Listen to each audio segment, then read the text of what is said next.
everyone. Today we are going to start new chapter, second chapter of class 7, nutrition in animals.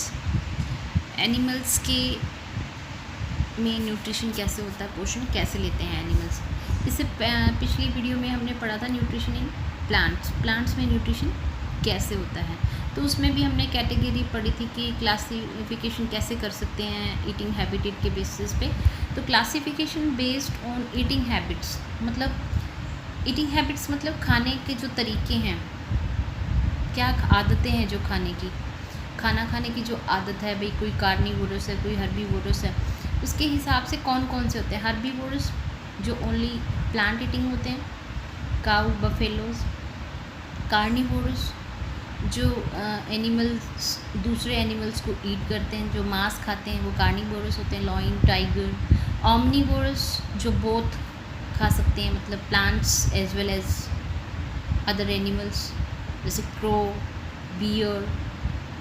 Parasites मैंने आपको पिछली video में भी बताया था. पैरासाइट्स खुद भी लिविंग होते हैं और किसी दूसरी लिविंग बॉडी पे रह के उससे न्यूट्रिशन लेते हैं. जैसे कि मैंने आपको पिछले वीडियो में एग्जांपल दिया था कस्क्यूटा, अमरबेल होती है, वो भी इसी तरीके का पैरासाइट है. वो दूसरे प्लांट्स पे रहती है और उस प्लांट्स का न्यूट्रिशन ले लेते हैं. स्क्वेंजर्स वो होते हैं जो डेड और डीके मरे हुए अवशेष को खाते हैं, उनको स्क्वेंजर्स बोलते हैं.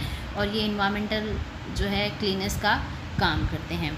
Animal nutrition includes nutrient requirement, mode of intake of food and its utilization in the body. Animal nutrition के अंदर क्या होगा, न्यूट्रिएंट रिक्वायरमेंट, कैसे किस तरीके के न्यूट्रिएंट्स चाहिए.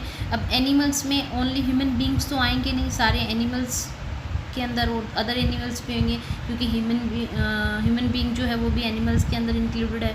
Mode of intake of food, क्या तरीके, mode of intake of food का मतलब तरीका क्या है, किस तरीके से वो खाना लेते हैं. And its utilization of the body, और जो खाना खाया है उसका अपने शरीर में किस तरीके से इस्तेमाल करते हैं, यूटिलाइजेशन. तो यहाँ आज हम बेसिकली ह्यूमन जो डाइजेस्टिव सिस्टम है उसके बारे में बात करेंगे. The human digestive system consist of the alimentary canal and the secretory glands. इसमें एलिमेंट्री कैनाल है और सिक्रेटरी ग्लैंड्स है. इट कंसिस्ट ऑफ, और क्या क्या है इसके अंदर, buccal cavity, oesophagus, stomach, small intestine, large intestine और एनस. हम डायग्राम के थ्रू समझते हैं.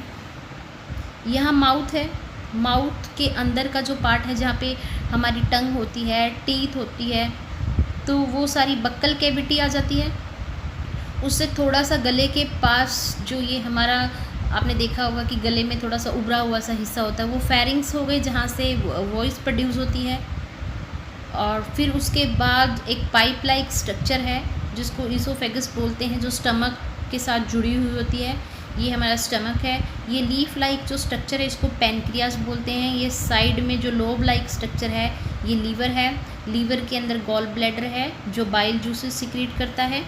ये जो बाहर की साइड है ये लार्ज इंटेस्टाइन है, और अंदर जो बहुत सारी गुच्छे में लिपटी हुई है ये स्मॉल इंटेस्टाइन है. स्मॉल इंटेस्टाइन की लेंथ ज़्यादा होती है, इसीलिए वो अंदर ही अंदर क्वाइल्ड फॉर्म के अंदर होती है. The main digestive glands which secrete digestive juices are. अब डाइजेस्टिव कौन सी है, मेन ग्लैंड्स जो कुछ ऐसा सिक्रीशन करती है जिससे भोजन को पचने में हेल्प मिलती है. तो सबसे पहले है स्लाइवरी ग्लैंड. ये माउथ बक्कल कैविटी में होती है, और ये स्लाइवरी अमाइलेज नाम का एक एंजाइम होता है. एंजाइम वो सब्सटेंस होते हैं जो किसी भी रिएक्शन को बढ़ा या घटा सकते हैं, एनहांस करने का काम करते हैं, वो एंजाइम होते हैं. तो ये जो स्लाइवरी अमाइलेज है ये भोजन को जो है छोटे छोटे टुकड़ों में तोड़ने में हेल्प करता है. ये मुंह में हमारी जो बक्कल कैविटी होती है माउथ में, वहाँ प्रेजेंट होता है. फिर है लीवर. लीवर जो है सबसे लार्जेस्ट ग्लैंड है और ये बाइल जूस सिक्रीट करती है, और ये भी जो फूड डाइजेशन में हेल्प करता है. Third one is the pancreas. ये पैनक्रियाटिक जूस सिक्रीट करती है. ठीक है. फिर है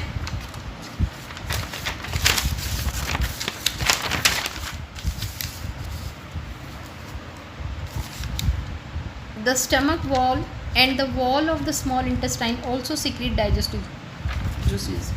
जो स्टमक की वॉल है, मतलब जो स्टमक है हमारा, उसकी जो दीवार है वो, और जो स्मॉल इंटेस्टाइन है उसकी भी जो अंदर की जो मेम्ब्रेन है वो भी जूस सिक्रीट करती है, digestive juice. The mode of feeding vary in different organism. हर एक ऑर्गेनिज्म का जो मोड ऑफ फीडिंग है, अब टाइगर अलग तरीके से भोजन खाता है, गाय भैंस अलग तरीके से खाती हैं, जो ह्यूमन बींग है वो अलग तरीके से खाते हैं। Nutrition is a complex process. Nutrition जो है, जो पोषण लिया है वो एक कॉम्प्लेक्स प्रोसेस है, वो इजी प्रोसेस नहीं है। तो इसमें क्या क्या होता है, सबसे पहले होता है इंजेशन। इंजेशन का मतलब इनटेक करना, फूड को खाना।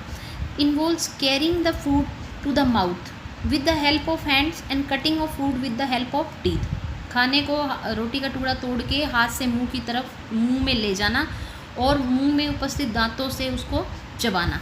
तो जो हमारे बक्कल कैविटी है उसमें टीथ होते हैं और टंग होती है। टंग पे भी जो है आपको डिफरेंट टाइप के जो टेस्ट बर्ड्स होती हैं, जैसे बीटर टेस्ट जो है, स्वीट टेस्ट जो है वो बताती है टंग।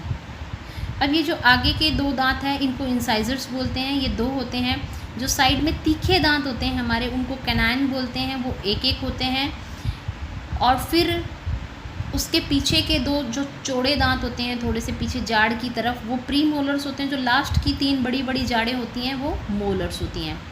तो इन सब का जो है अलग अलग फंक्शन है। जो मोस्टली जो मांसाहारी जो एनिमल्स होते हैं वो कैनाइन्स का यूज़ करते हैं, जो तीखे दांत होते हैं। आपने देखा होगा कि टाइगर के, लॉयन के, कैट के, इन सब के जो होते हैं दांत बड़े तीखे होते हैं, तो वो ये अपने कैनाइन्स को यूज़ करते हैं। तो देखो इंसाइजर 2 है, कैनाइन 1 है, प्री मोलर 2 हैं, मोलर 3 हैं। तो ये फॉर्मूला बन गया हमारा 21-23 21-23। तो ये डेंटल फार्मूला है ह्यूमन बीइंग का। तो इस फार्मूले को लिख के हम पूरे दांत बता सकते हैं भी कितने दांत हैं ह्यूमन बीइंग के अंदर। तो ये 21-23 2 बारी क्यों लिखा है, ये ऊपर वाली जॉ के लिए है, ये नीचे वाली जॉ के लिए। 2 जॉज होती हैं, अपर जॉ और लोअर जॉ। अब है इसके बाद में हमने खाना खा लिया, मुंह में ले लिया, उसको दांतों से चबा लिया। अब करना है digestion. Digestion start in buccal cavity. Buccal cavity से स्टार्ट हो गया क्योंकि यहाँ पे हमारे मुंह में जो लार है, हमारी जो स्लाइवा है, वो भोजन के टुकड़ों को नरम कर देती है और उससे हमें उनको एनगल्फ करने, मतलब निगलने में हेल्प मिलती है। जो small intestine is the site of complete digestion of carbohydrates, protein and fat. Small intestine के अंदर जाके पूरा भोजन जो है कम्प्लीटली डाइजेस्ट हो जाता है। अब बक्कल कैविटी से कहाँ जाएगा, स्टमक के अंदर। स्टमक के अंदर भी बहुत सारे जो है हाइड्रोक्लोरिक एसिड, मतलब HCl वगैरह, लाइपेज एंजाइम, बहुत सारे एंजाइम होते हैं जो फूड को हेल्प करेंगे डाइजेशन में।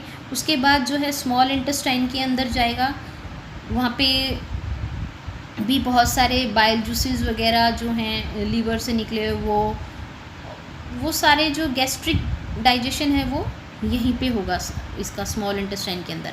अब जो पैनक्रियाटिक जूस वगैरह भी यहीं जो है सारे इन्वॉल्व हो जाएंगे। इंटेस्टाइनल जूस है, इंटेस्टाइन से निकलने वाला जो सिक्रीशन है वो। अब है एब्जॉर्प्शन। हमने खाना जो है डाइजेस्ट कर लिया है, एब्जॉर्ब करना है। अब ऐसे तो है नहीं कि सारा ही जो डाइजेस्टेड फूड है वो सारा ही काम का हो, उसमें से कुछ पार्टिकल ऐसे भी होते हैं जो अनडाइजेस्टेड होते हैं। Absorption, the absorption substance are the transported to different parts to the body. अब जो एब्जॉर्ब्ड फूड है वो ब्लड स्ट्रीम के द्वारा, खून के द्वारा बॉडी के डिफरेंट पार्ट्स में जाएगा और वहाँ पे हर एक ऑर्गन जो है उसको जो एनर्जी गई है फूड के थ्रू उसको यूटिलाइज करेगा। एसिमिलेशन का मतलब होता है यूज़ करना, इस्तेमाल करना। The absorbed substances finally reach the tissue, जहाँ पे काम करना है वहाँ पहुँच गया, which utilise them for their activities. This process is called the assimilation. अब एसिमिलेशन प्रोसेस का सीधा सा मतलब ये क्या है, जब फूड जो है ब्लड स्ट्रीम में मिलके टारगेट ऑर्गन तक पहुंच गया जहाँ पे उसने अपना काम करना है, तो वहाँ पे जिस भी ऑर्गन ने जिस भी तरीके से उस एनर्जी को यूटिलाइज करना है तो उसको कर लेता है, उसको बोलते हैं एसिमिलेशन। अब एसिमिलेशन भी हो गया। अब है इजेशन। इजेशन का मतलब है removal of undigested food into semi solid faces through the anus. अब जो हमने पीछे बात की थी यहाँ पे, ये जो एनस पार्ट है, ये एनस पार्ट जो है ये एक ऐसी ओपनिंग है जो हमारी बॉडी का जो वेस्ट है उसको रिमूव करने के काम आती है। एनस पोर है जिससे हमारी बॉडी का वेस्ट जो है रिमूव होता है। अब इजेशन की प्रोसेस में क्या होता है, जितना भी अनडाइजेस्टेड फूड है वो हमारी बॉडी से वो वेस्ट मटेरियल है बॉडी के अंदर, तो वो सेमी सॉलिड फॉर्म में जो है बाहर आ जाता है। कुछ जो है यूरिन की फॉर्म में भी जो है वेस्ट मटेरियल जो है बाहर निकलता है। तो अब जो है डिफरेंट मोड्स हैं सब एनिमल्स के अंदर न्यूट्रिशन का। तो जो बफेलोज वगैरह होती हैं वो क्या करती हैं, फूड को पहले तो एक साथ खा लेती हैं जल्दी जल्दी, और उसको अपनी रूमन में, आंत में इकट्ठा कर लेती हैं। और आपने देखा होगा जब वो बैठती हैं तो वो जुगाली करती हैं, उसको जुगाली करती हैं, तब वो उसको डाइजेस्ट करती हैं। पहले वो इकट्ठा खा लेती हैं। बट एनिमल्स के अंदर जो है ऐसी, वो जो ह्यूमन बीइंग है उनके अंदर ऐसी एबिलिटी नहीं है कि वो एक साथ जल्दी जल्दी खा लें और फिर उसको बाद में उसको डाइजेस्ट करें। हमें साथ ही उसको खा के और उसको डाइजेस्ट करना चाहिए। अब अमीबा है, वो भी जो है सिंगल सेल ऑर्गेनिज्म है, उसमें एक ही सेल जो है खाने का intake of food and out of waste material वो ही रेगुलेट करता है। तो ये हमारा चैप्टर जो है कंप्लीट हो गया। Thank you.